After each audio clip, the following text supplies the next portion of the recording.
오두막 이야기 140번째 시간 5분의 책 두 권 막 읽어주는 목사입니다. 일반 서적이 질문하고 신앙 서적이 대답하는 시간. 책을 소개하기 전에 먼저 인사드립니다. 2021년도네요. 새해 복 하늘 복 많이 받으십시오. 예, 오늘 이 책을 소개하는데 일반 서적은요. 하퍼 콜린스의 편집장인 캐런 리날디라고 하는 분의 책입니다. 자, 이 책에 보면 이런 얘기가 있어요. 뉴욕 타임즈의 기고한 책인데요. 그는 편집장이라고 하는 직업이 있었지만 자기가 가장 잘 못하는 일을 한번 해보겠다 결심하고요. 40살 때 서핑을 파도를 타는 사람이 되기 시작합니다. 그리고 이 서핑을 타고서 타면서 겪었던 위기, 고난, 바로 이것들이 자기 인생의 고난이 왔을 때, 인생의 파도가 왔었을 때에 넘어갈 수 있었던 배움이었다. 이 책의 큰 요지입니다. 이 앞부분을 이런 얘기 있네요. 서핑에서 멋있는 순간은 찰나다.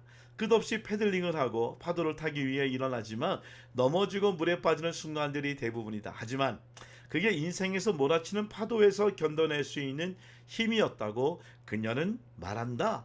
인생에서도 멋있는 순간은 찰나고 대부분의 시간은 그 결과를 만들어내기 위해 발버둥 치는 순간들이다 라고 얘기합니다.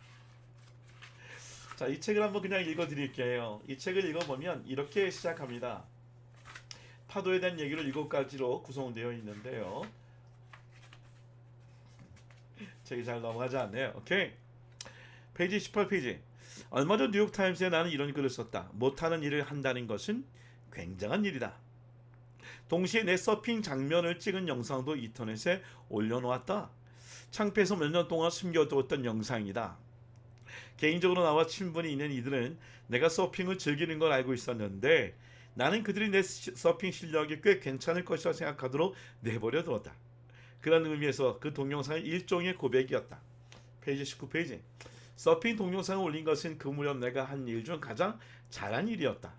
내가 못하는 일을 부끄러워하지 않고 이야기했기 때문에 많은 이들이 자신도 못하는 일이 있다고 밝혔기 때문이다. 서핑이 5년 만에 제대로 한번 탔다고 하니까, 그리고 오랜 17년인가요? 오랜 시간 동안 탔어요.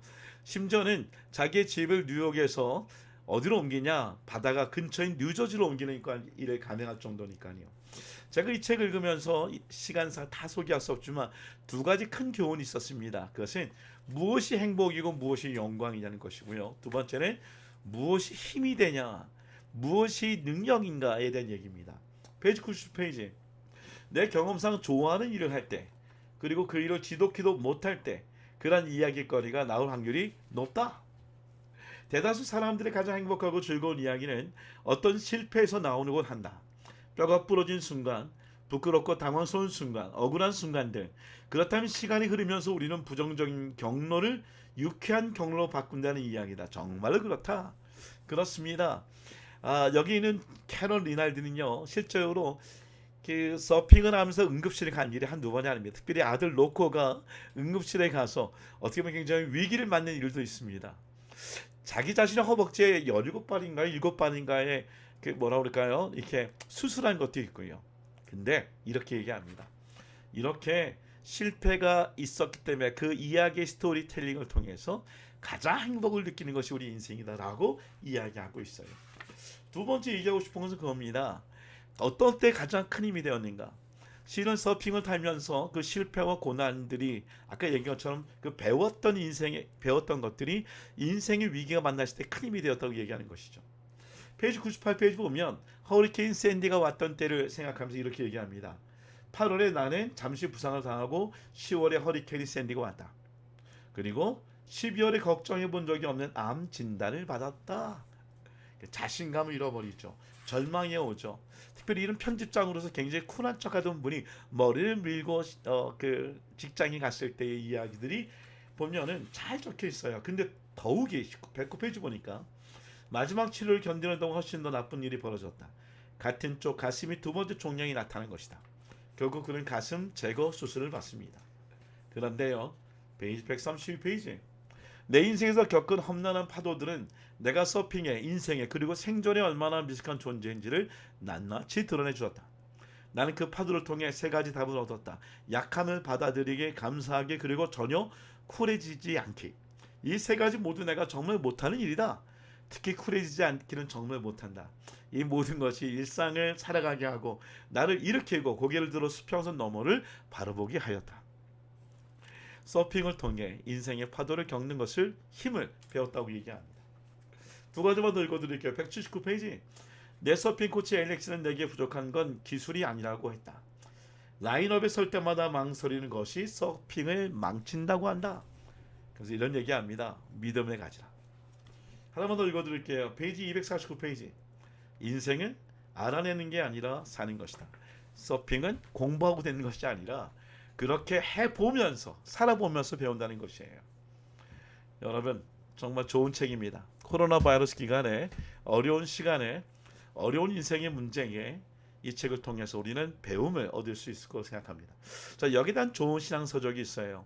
바로 멜로파크 교회의 목사님이신 존 오트버그의 단순하게 믿으라 무리를 걸으려면, 좀 오래된 책이지만 제가 이 책을 소개하는 이유는 책 제목 자체가 오늘 앞에 소개했던 나는 파도에서 넘어지며 인생을 배웠다, 이 파도를 타는 이야기와 그리고 물 위를 걷는 이야기가 제법 잘 어울리기 때문에 제가 선택했습니다. If you want to walk on water, 너가 정말 물 위를 걷고 싶다면 You got to get out of the boat, 배에서 뛰어내리라 라고 얘기합니다. 어떤 내용일까요? 이 책을 읽다 보면 이런 얘기합니다. 오늘 저자는요, 만일 배 밖으로 나가려면 물에 빠질 계획을 확률이 매우 높다라고 얘기합니다. 그러나 당신이 배 밖으로 나가지 않는다면 절대로 물 위를 걸을 수 없다. 이건 확신한 자연의 법칙이다. 물 위를 걷고 싶다면 배 밖으로 나가라.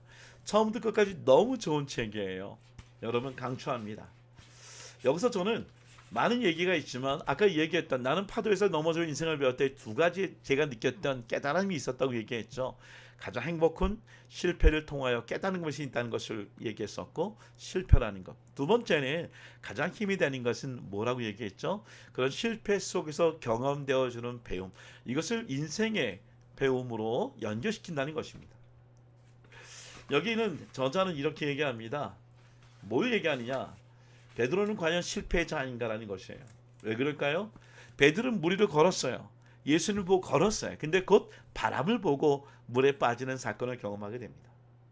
근데 이렇게 21페이지 이런 얘기합니다. 베드로는 실패했다. 그러나 나는 11명의 더 큰 실패자가 배 안에 앉아 있었다고 생각한다. 그들은 조용히 실패했다. 남몰래 실패했다. 그러나 그 대가로 베드로는 두 가지를 알게 되었다. 오직 그만이 물 위를 걷는 영광을 알았다. 첫 번째죠. 감히 자신은 할 수 없는 일을 시도한 다음 하나님이 주시는 능력을 더디며 수행해내는 행복을 혼자만 깨달았다. 한번 물 위를 걸은 사람은 결코 그것을 잊지 못한다. 베드로는 기쁨과 한의의 그 순간을 평생 기억하다가 무덤까지 가져갔을 것이다. 두 번째 또 뭐가 있을까요? 또 베드로는 가장 필요한 순간에 예수님의 손에 붙들리는 영광을 알았다. 자신이 가라앉으면 예수님이 능히 건져내줄 수 있다는 사실을 다른 사람들은 모르는 방식으로 알게 되었다. 최악의 실패는 물속으로 가라앉는 것이 아니다. 결코 배 밖으로 나가지 않는 것이다. 여러분 저는 정말 베드로가 물 위를 함께 걸었던 그 환상, 그 영광을 생각해 봅니다. 더불어서 물속에 깊이 빠졌을 때에 그것으로 절망으로 끝나는 것이 아니라 손을 내밀었던 예수님의 그 손맛, 꽉 붙잡아준 그 예수님의 손맛을 갖고 아마 모르게도 평생 순전한 그 과정 속에서도 흔들리지 않고 살았을 것이라는 거예요. 여러분 이 두 가지 책을 강추합니다. 코로나 바이러스로 인하여 여러 가지 고통이 있는지 모르겠지만 어차피 위기, 바람이 부는 이 상황 속에 배 밖으로 뛰어내립시다. 그럼 분명히 두 가지가 준비되었을 것 같아요. 하나는 하나님의 영광과 행복을 맛보든지, 아니면 또 하나는 예수님이 꽉 붙잡아주는 손맛을 맛본다는 것이에요. 제가 좀 제 인생의 이야기를 조금 나누려고 합니다. 저는 물 위를 걷지 못했지만 하늘을 알아본 경험이 있어요. 제 아들이 2015년도에 대학교 3년으로 얼리 졸업하고 자기 세상의 친구들과 함께 꿈을 향해 로스쿨을 갈 것인가, 아니면 자기가 하나님의 꿈을 이루기 위해 신학교를 갈 것인가 고민하던 적이 있었습니다. 지금 외조 할아버지가요, 저희 교단의 총무님이셨던 천수모 목사님이셨고, 그리고 친할아버지가 전용기 목사님이었었어요. 결국 아들은 기쁘게도 프린스턴 신학교를 결정했어요. 근데 그 신학교를 결정할 때 조건이 뭐냐면 아버지 제가 목사가 된다는 얘기를 아직 할 수 없어요. 그 신학교도 결정하고 흔들림이 있었죠. 그는 그 결정하고 그 여름에 바로 터키 IS가 한창 IS 사건이 터져 전쟁이 일어났을 때에 터키로 2개월 동안 떠납니다. 그리고 저와 함께 북한으로 떠났어요. 북한에 가서 빵 공장과 고아원과 병원과 특히 결핵 요양소를 방문하면서 아들에게 정말 신학교가 목회 길이가 뭔지를 좀 가르쳐주고 싶었어요. 오늘 아들에게 너무 고마웠었습니다. 자신의 꿈이 아니라 하나님의 꿈을 간다는 것.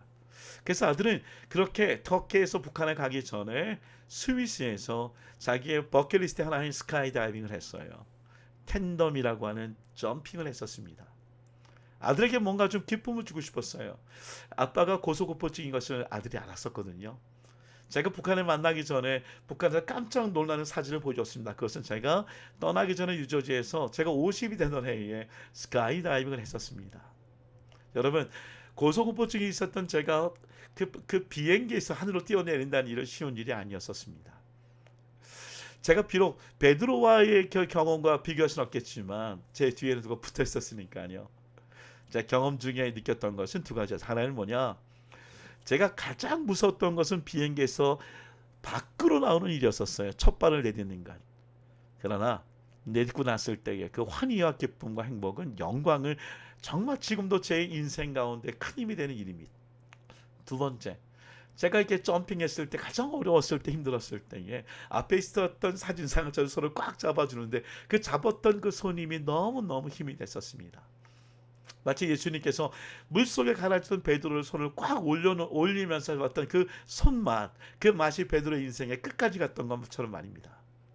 여러분 코로나 바이러스 어렵지만 우리가 이런 어려운 상황에 바람을 보고 흔들릴 수는 있어요. 우리가 실패자는 될 수 있어요. 그러나 오늘 이 시간에 배 밖으로 뛰어나가 봅시다.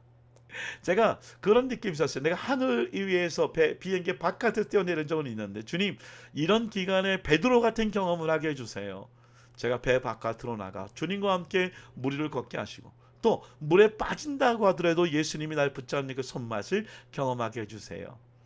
전 마태복음의 말씀을 잊지 못합니다. 베드로는 그냥 배 밖으로 나간 것이 아닙니다. 한 가지 외쳤던 질문이 있죠.